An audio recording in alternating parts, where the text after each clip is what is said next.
Hai, gua Wafi. Hari ini kita akan ngebahas tentang kesalahpahaman jurusan teknik sipil dan apa sih sebenarnya jurusan teknik sipil itu. Jadi banyak di antara kita atau mungkin juga masyarakat yang masih salah paham mengenai jurusan teknik sipil ini. Jurusan teknik sipil yang kalau udah lulus nanti langsung jadi PNS kan? Oh, yang nanti kerjanya di kantor Dukcapil kan? Masih banyak yang menganggap bahwa jurusan teknik sipil ini kalau sudah lulus nanti akan diangkat menjadi PNS atau pegawai negeri sipil dan bekerja di kantor Dukcapil. Lalu, apakah benar begitu? Mari kita bahas bersama.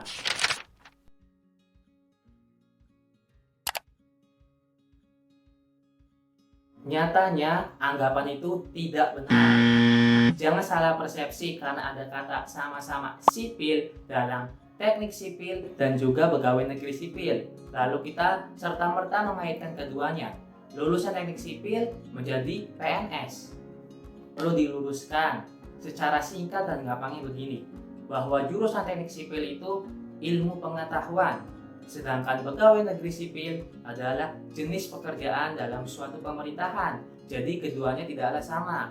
Kalau teknik sipil itu ilmu pengetahuan, kalau PNS itu jenis pekerjaan. Karena PNS merupakan jenis pekerjaan, berarti semua jurusan termasuk teknik sipil ini bisa menjadi seorang PNS asalkan mendaftar dan lolos seleksinya. Begitu. Dan teknik sipil ini tidak berhubungan atau berkaitan dengan kantor Dukcapil. Bahkan tidak mungkin juga lulusan teknik sipil ini bekerja di kantor Dukcapil.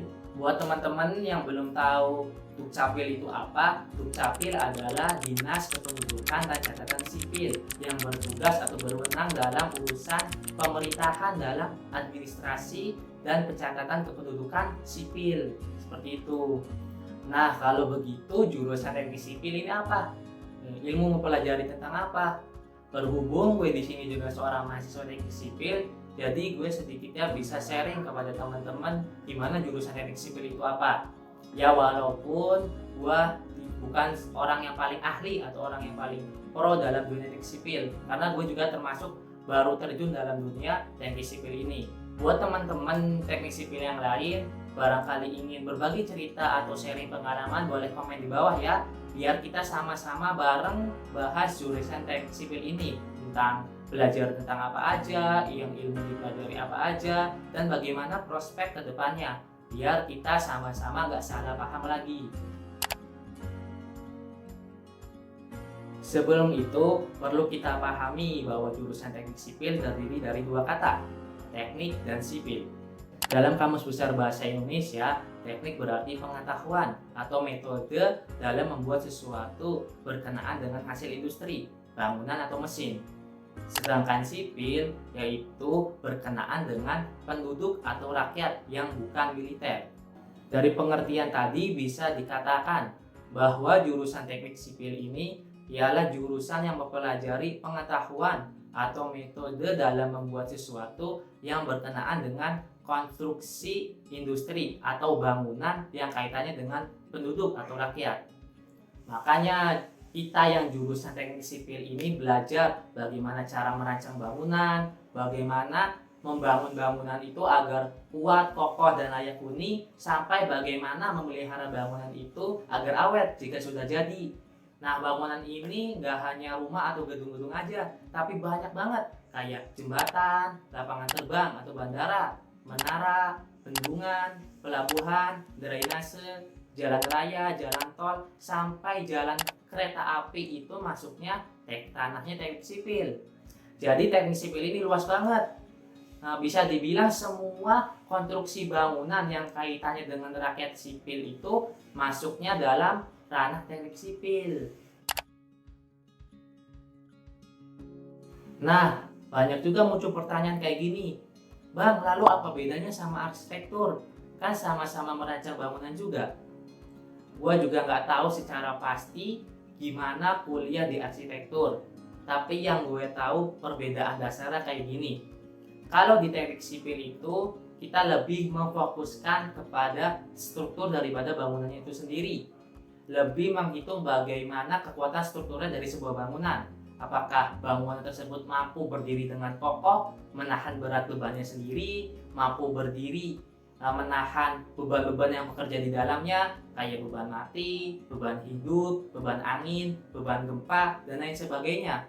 Sedangkan kalau di arsitektur itu dia lebih memfokuskan kepada desain estetikanya sebuah bangunan. Jadi merancang bangunan bagaimana indah kalau dilihat, bagaimana merancang sebuah bangunan, bentuk bangunan yang menarik dan semacamnya kayak gitu.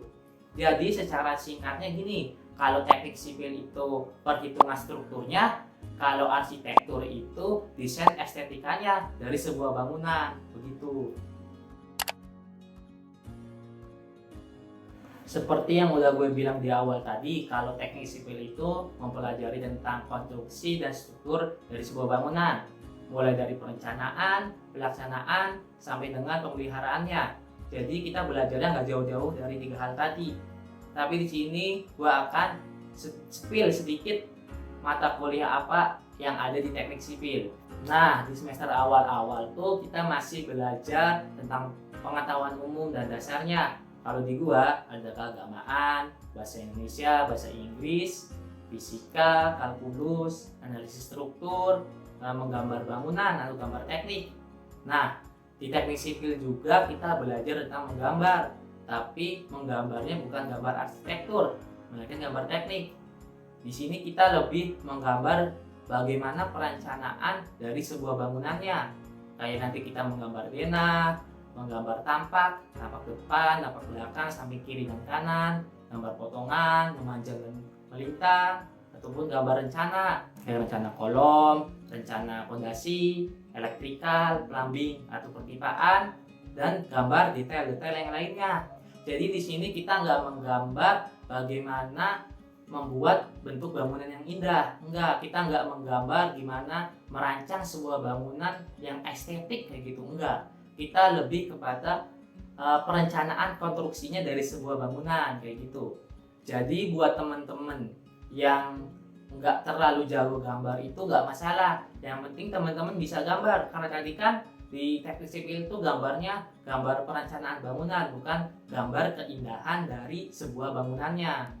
Oke, kalau udah mulai masuk semester kedua sampai seterusnya, udah mulai muncul tuh mata kuliah berbau perhitungan tekniknya, kayak analisis struktur atau mekanika teknik, lanjutannya terus mekanika tanah, hidrologi, struktur beton, struktur baja, struktur kayu, jembatan, pelabuhan, drainase, manajemen konstruksi, ekonomi teknik, dan lain sebagainya.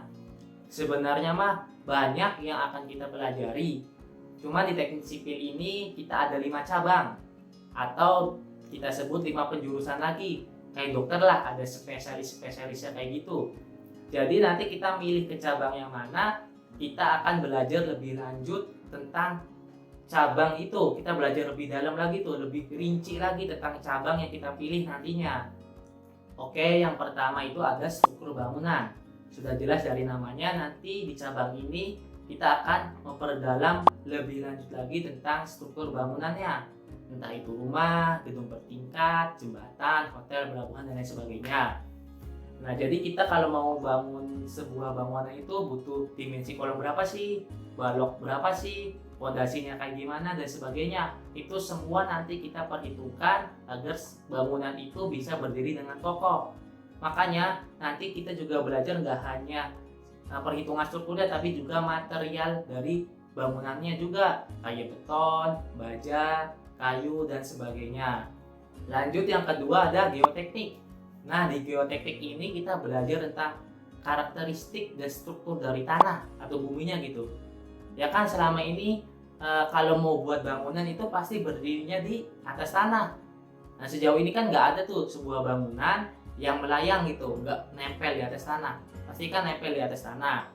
Nah, di geoteknik ini kita belajar menghitung gimana sih kondisi tanah yang baik untuk didirikan sebuah bangunan. Bagaimana melihat tanah yang cocok untuk bangunan apa, kayak gitu. Nanti ini kaitannya sama fondasi dari sebuah bangunan. Karena fondasi kan struktur bangunan yang langsung bersentuhan dengan tanah. Di situ kita juga menentukan akan menggunakan fondasi apa untuk bangunan apa. Apakah ini menggunakan fondasi dalam, fondasi dangkal, dan lain sebagainya. Lanjut, yang ketiga ada hidrologi. Sesuai dengan namanya, hidro yang berarti air. Di hidrologi ini kita belajar tentang pengairan. Nanti kita lebih menghitung kepada curah hujan, debit aliran sungai, tekanan air, dan kita juga merancang sistem drainase, sistem irigasi. Kita juga merancang bangunan-bangunan yang ada di air, kayak konstruksi waduk, pelabuhan, kanal, bendungan, dan lain sebagainya. Terus yang keempat ada transportasi. Nah, di transportasi ini kita akan belajar tentang sistem dari infrastruktur transportasi, kayak jalan raya, jalan tol, bandara, pelabuhan, stasiun, terminal, dan lain sebagainya. Kita juga akan belajar tentang konstruksi perkerasan jalan, perkerasan aspal atau perkerasan lentur, perkerasan beton atau perkerasan rigid. Terus kita juga belajar tentang tebal perkerasan. Apakah perkerasan aspal atau beton ini cukup mampu untuk menahan beban kendaraan yang melintas? Seperti itu. Kita juga belajar tentang kelengkungan dari sebuah tikungan, kebelokan. Apakah tikungan ini sudah sesuai standar atau tidak terlalu tajam agar tidak membahayakan bagi pengendara yang melintas. Kita juga menghitung volume lalu lintas kendaraan dan lain sebagainya. Itu ada di cabang transportasi. Oke, yang terakhir ada manajemen konstruksi. Di manajemen ini kita akan belajar mengatur dari sebuah konstruksi. Misalnya kayak mengatur biaya konstruksi. Butuh berapa juta, butuh berapa ratus juta, butuh berapa miliar. Terus kita juga mengatur jadwal atau waktu pembangunannya, berapa tahun atau berapa bulan. Terus kita juga mengatur jumlah pekerja yang terlibat. Terus kita juga mengatur material, alat perlengkapan yang dibutuhkan dalam konstruksi atau pembangunannya. Kita juga belajar atau kita juga mengurus surat-surat perizinan atau administrasi pembangunannya dan hal-hal lainnya yang berkaitan dengan manajemen perencanaan dari sebuah konstruksi bangunan. Oke, selanjutnya mengenai prospek kerja dari lulusan teknik sipil. Oh ya, sebelumnya gue bilang di awal kalau lulusan teknik sipil itu nggak diangkat jadi PNS. Itu benar kalau kita nggak daftar. Tapi kalau kita daftar dan lolos seleksinya, tentu saja lulusan teknik sipil juga bisa kok jadi seorang PNS. Misalnya bekerja di kantor kementerian atau dinas pekerjaan umum dan perumahan rakyat (PUPR), ataupun bekerja di dinas atau badan perencanaan daerah lainnya, bukan di Dukcapil ya.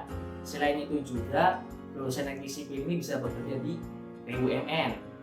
Misalnya kayak di Adikarya, Waskita Karya, Wijaya Karya, ataupun BUMN yang lainnya yang bergerak di konstruksi bangunan.